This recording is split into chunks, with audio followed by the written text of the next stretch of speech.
Halo Sobat Upgrade, dengan saya lagi Ageng Raditya, dan di video kali ini di section FAQ yang keempat. FAQ, dibaca fuck you, yang keempat. Gile, udah sampai keempat aja. Dan di section fuck you ini saya akan menjawab pertanyaan-pertanyaan yang sering ditanyakan oleh Sobat Upgrade kepada saya, entah via komen lah, atau via IG, Facebook, sebagainya ditanyakan kepada saya. Dan sekarang saya mau jawab satu persatu.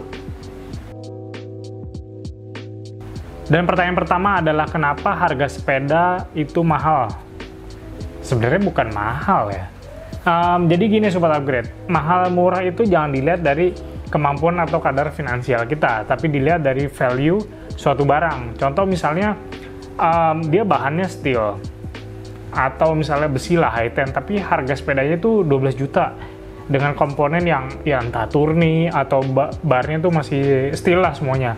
Nah itu baru mahal. Tapi kalau misalnya ada sepeda nih, bahannya karbon ya, dengan udah group set, misalnya SLX M7100, tapi harganya tuh 10-12 juta. Dan ya menurut saya itu murah, karena value yang didapat itu melebihi dari harga barangnya. Jadi gitu. Di Indonesia, atau mungkin di dunia kali ya, sepeda kan nggak diproduksi mass production yang banget nih. Kalau kita compare dengan motor yang benar-benar mass production ya, itu costnya mungkin jadi lebih mahal di situ tuh. Jadi kan semakin sedikit yang diproduksi, ya harganya otomatis semakin mahal dong costnya. Lalu yang kedua, bahannya sendiri. Bahan sepeda kan partnya sendiri mahal ya. Contoh kayak RD aja deh.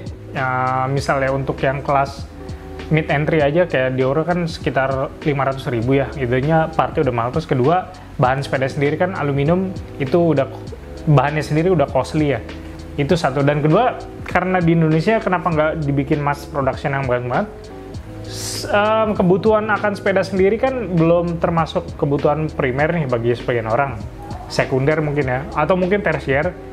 Jadi marketnya sendiri kan nggak sebanyak motor nih. Kalau motor kan setiap rumah atau kepala keluarga mungkin ya itu kayak punya motor gitu, dan belum tentu mereka punya sepeda. Jadi ya kayak gitu ya. Ngejawab nggak sih? Ya pokoknya intinya kayak gitulah Sobat Upgrade. Lalu selanjutnya ada pertanyaan, handlebar panjang berapa yang pas buat kita? Ini jawaban sebenarnya relatif nih, karena satu, dulu ya orang ngukur panjang handlebar tuh dari tinggi badan. Tapi dewasa ini karena kemajuan teknologi sepeda, maksudnya tuh geometri sepeda juga berubah, head angle dan segala macam. Akhirnya jadi kayak cocok-cocokan nih Sobat Upgrade. Contoh Sam Hill ya, juara IWS tuh, dia pakai 750. Tracy Hana, World Cup overall tahun kemarin, dia pakai 740 malah.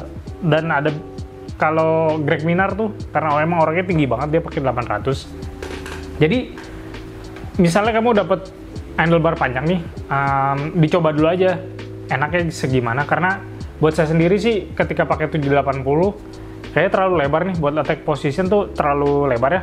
Ketika saya pakai 740 itu baru pas. Jadi range-nya tuh kalau saya dengan tinggi 168, range-nya 740 sampai 760 deh.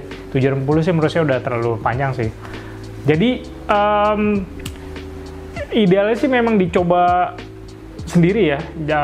Nggak bisa kita patokin ukurannya berapa yang pasti gitu. Karena ada komentar sesat bilang, oh kalau main AM itu harus gini.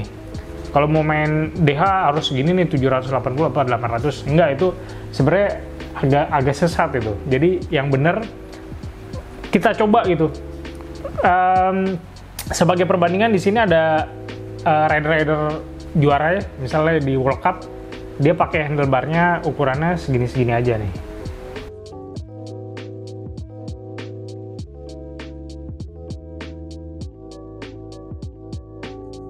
Oke, udah tahu kan, jadi untuk ukuran panjang handlebar nggak ada yang pasti, hanya kita sendiri yang tahu yang rasa feel-nya paling nyaman tuh seberapa.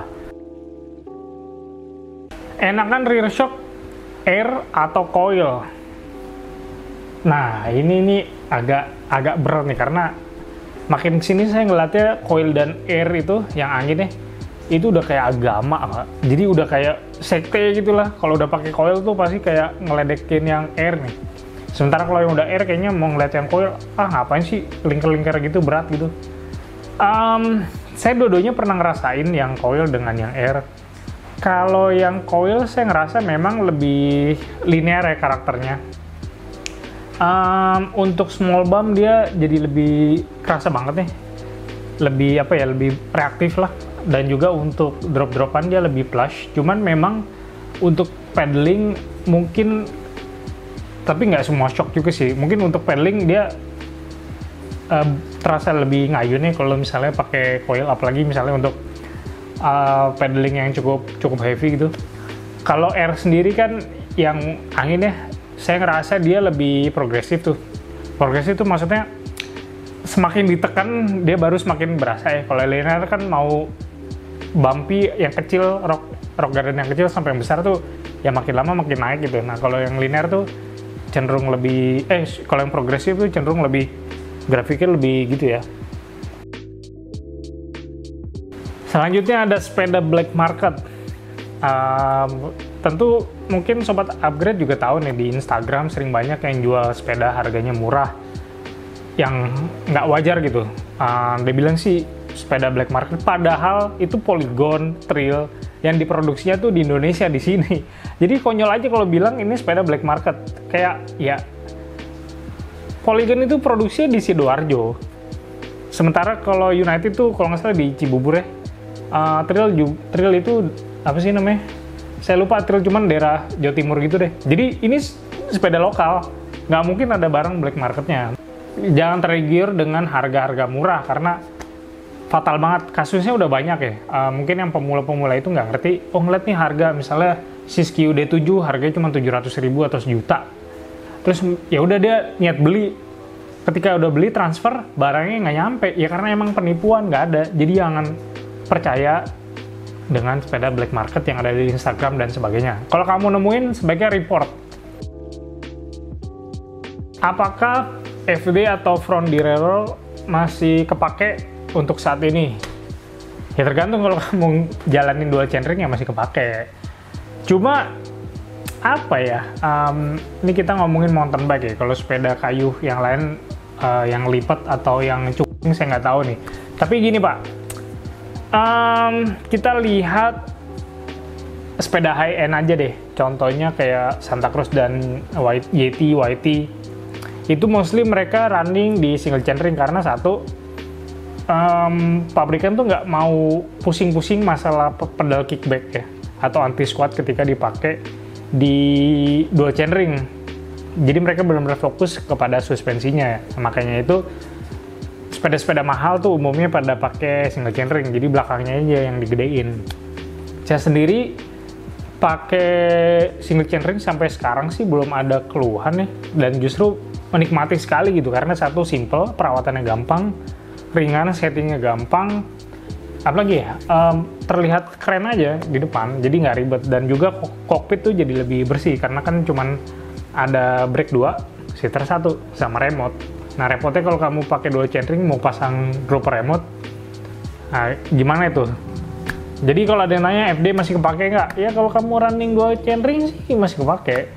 Oke deh Sobat Upgrade, terima kasih udah nonton section fuck you yang keempat. Semoga nanti bisa ada section fuck you selanjutnya gitu loh, di episode atau video mendatang ya. Jadi terima kasih untuk yang udah nonton, dan juga untuk Kang Traktir Sobat Upgrade, terima kasih atas supportnya. Gara-gara Anda video saya jadi ya makin semangat ya, makin niat lah untuk ngeditnya. Gitu aja, sampai jumpa di episode-episode selanjutnya.